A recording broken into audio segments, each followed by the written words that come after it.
السلام علیکم ورحمۃ اللہ۔ آج ہم سورۃ البقرہ کی آیت نمبر 57 سے پڑھیں گے۔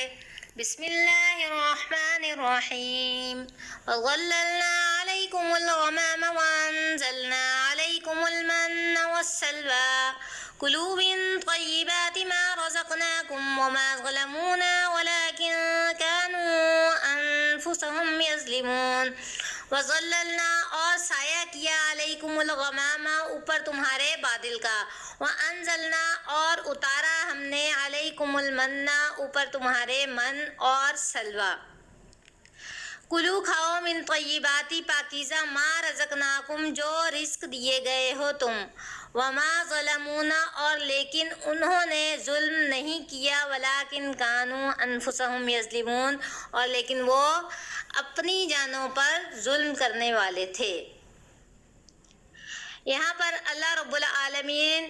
بنی اسرائیل کے بارے میں ذکر فرما رہے ہیں کہ بنی اسرائیل جو ہے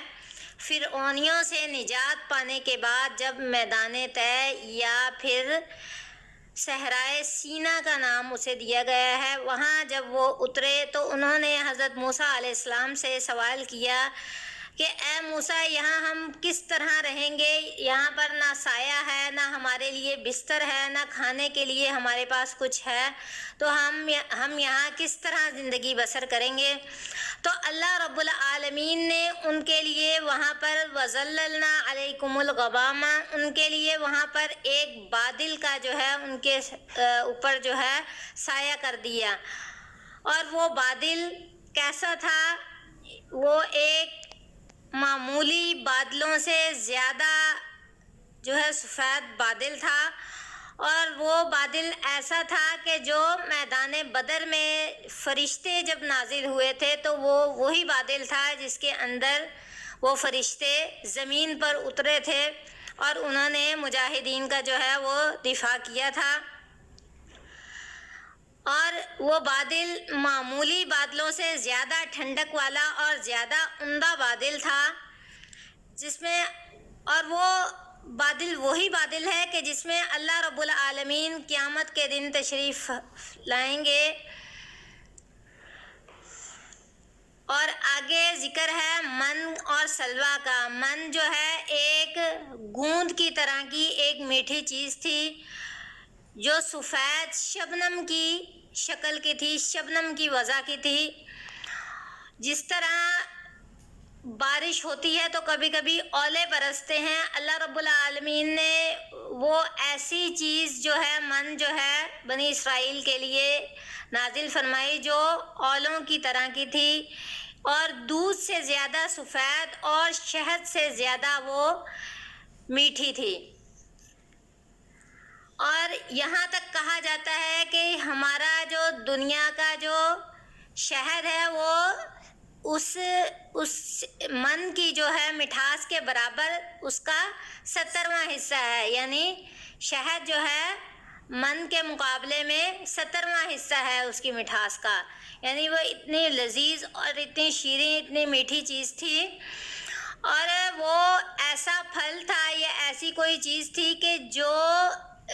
مطلب پانی میں ملا کر بھی اسے پیتے یا ویسے کھاتے تو دونوں طرح وہ کھانے کے لائق تھی۔ اور دوسرا یہ ہے سلوہ جو ہے، مفسرین فرماتے ہیں کہ سلوہ جو ہے وہ بٹیر یعنی چڑیا سے تھوڑا بڑا اور کبوتر سے چھوٹا بٹیر کی شکل کا ایک پرندہ تھا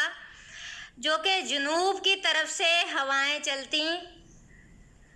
اور وہ جو ہے وہ پرندے جو ہے درختوں کے نیچے جو ہے وہ جمع ہو جاتے۔ جس طرح من جو ہے وہ مطلب من جو ہے وہ جمع ہو جاتے ڈھیروں کی شکل میں، مطلب ڈھیر لگ جاتے اور وہ ذخیرہ کر لیتے، یعنی ہفتے والے دن ان کا عبادت کا دن تھا۔ بعض جگہ عبادت کا دن ہے، بعض جگہ عید کا دن لکھا جاتا ہے کہ وہ ان کا عبادت کا دن تھا یا عید کا دن تھا، یعنی اس روز وہ رزق کی تلاش میں نہیں نکل سکتے تھے یا اور کوئی کام نہیں کر سکتے تھے، صرف وہ اللہ رب العالمین کی عبادت میں مصروف رہنے کے لیے ان کا وہ دن مقرر تھا۔ تو ہفتے کے دن جو ہے وہ ان کو وہ رزق نہیں دیا جاتا تھا اور وہ ذخیرہ کر کے رکھ لیتے تھے، لیکن ادروائز جو ہے مطلب دوسرے روز کے لیے اگر وہ ذخیرہ کرتے تو وہ من اور سلوہ جو ہے وہ خراب ہو جاتے، وہ کھانے کے لائق نہیں رہتے۔ اور یہ سلوہ جو ہے ایک پرندہ تھا جو مطلب ڈھیروں کی تعداد میں جو ہے وہ جمع ہو جاتے، اور بنی اسرائیل اپنی ضرورت کے مطابق وہاں سے اس جگہ سے وہ اٹھا لیتے اور اسے ذبح کر کے جو ہے وہ اپنی ضرورت جو ہے وہ پوری کرتے۔ اور رہی پہناوے کی بات یا لباس کی بات، تو کتابوں میں ہے کہ لباس جو ہے ان کا جو انہوں نے پہنا ہوا تھا وہ ان کے قد کے مطابق جو ہے وہ بڑھتا رہتا تھا، اور وہ ان کا جو لباس تھا وہ گندا نہیں ہوتا تھا، یعنی وہ لباس جو ہے ان کا پاک صاف جو ہے وہ رہتا تھا۔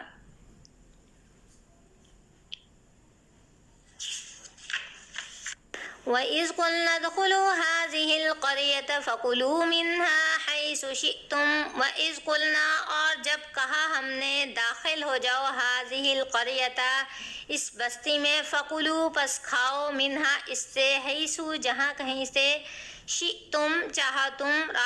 راغداً با فراغت، وَادْخُلُوا الْبَابَ سُجَّدًا اور داخل ہو جاؤ دروازے سے، سجداً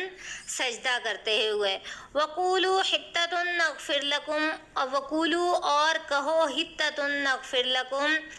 حِطَّةٌ کا لفظ کہ اے اللہ ہمیں بخش دے، وہ بخش دے گا واسطے تمہارے، خطایاکم خطائے تمہاری، وَسَنَزِيدُ الْمُحْسِنِينَ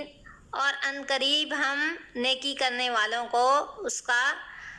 بدل دیں گے، یعنی انہیں تمہاری خطائیں جو ہیں ہم معاف فرما دیں گے۔ فَبَدَّلَ الَّذِينَ ظَلَمُوا پس بدل ڈالا ان لوگوں نے، ظلموا جنہوں نے ظلم کیا، قولاً اس بات کو، غیر الذی علاوہ اس کے جو قیلا کہی گئی تھی، لہم واسطے ان کے، فَأَنزَلْنَا پس نازل کیا ہم نے، عَلَى الَّذِينَ اوپر ان لوگوں کے، ظلموا جنہوں نے ظلم کیا، رجزاً رجز، من السماء آسمان سے، رجزاً عذاب، من السماء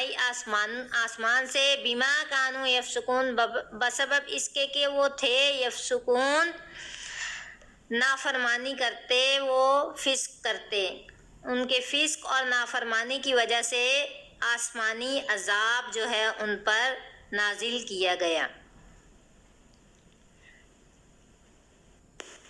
وَإِذْ قُلْنَا ادْخُلُوا اور جب کہا ہم نے داخل ہو جاؤ، هَٰذِهِ الْقَرْيَةَ اس بستی میں، یہاں پر بستی سے مراد بیت المقدس ہے، یعنی بیت المقدس کی سرزمین میں جو ہے بنی اسرائیل کو داخل ہونے کے لیے کہا جا رہا ہے، اور ان سے کہا جا رہا ہے کہ یہاں حِطَّةٌ نَغْفِرْ لَكُمْ یعنی اللہ رب العالمین سے بخشش مانگتے ہوئے داخل ہو، لیکن ان لوگوں نے کیا کیا کہ حِنطَةٌ کہتے ہوئے وہ داخل ہوئے، یعنی انہوں نے اللہ رب العالمین سے بخشش نہیں مانگی، اور وہ سجدہ کرتے ہوئے انہیں داخل کرنے کا حکم دیا گیا تھا، لیکن وہ سجدہ کرتے ہوئے داخل نہیں ہوئے، بلکہ انہوں نے اس بات کو جھٹلا دیا جو ان سے کہی گئی تھی، اور انہوں نے حِنطَةٌ یعنی گندم کی بالی، حِنطَةٌ نغفر لکم، حِنطَةٌ فی شعرۃ یعنی گندم کی بالی یا گندم، حبۃ فی شعرۃ کہتے ہوئے وہ حِطَّةٌ کے بجائے حبۃ فی شعرۃ کہتے ہوئے جانے لگے۔ تو ان کو آگے جو ہے اس بات کو جو انہوں نے بدل ڈالا جو ان کو کہی گئی تھی، پھر ہم نے، اللہ رب العالمین کہتے ہیں، پھر ہم نے ان کے اوپر اتارا ظلموا رجزا من السماء بما كانوا يفسقون یعنی عذاب، رجز یہاں پر کہا گیا ہے کہ ان کے فسق و نافرمانی کی وجہ سے آسمانی عذاب ان کے اوپر نازل کیا گیا، اور وہ عذاب کیا تھا کہ ان کو طاعون جیسی بیماری میں مبتلا کر دیا گیا۔ ایک مرفوع حدیث ہے جس میں رسول اللہ صلی اللہ علیہ وسلم نے فرمایا کہ جب تم سنو کہ فلاں جگہ طاعون ہے تو وہاں نہ جاؤ، اور یہ دکھ اور یہ جو بیماری ہے اسے جو ہے رجس کہا گیا ہے، تو یہاں پر بھی غالباً جو ہے رجس سے مراد طاعون ہی ہے۔ وما المبین۔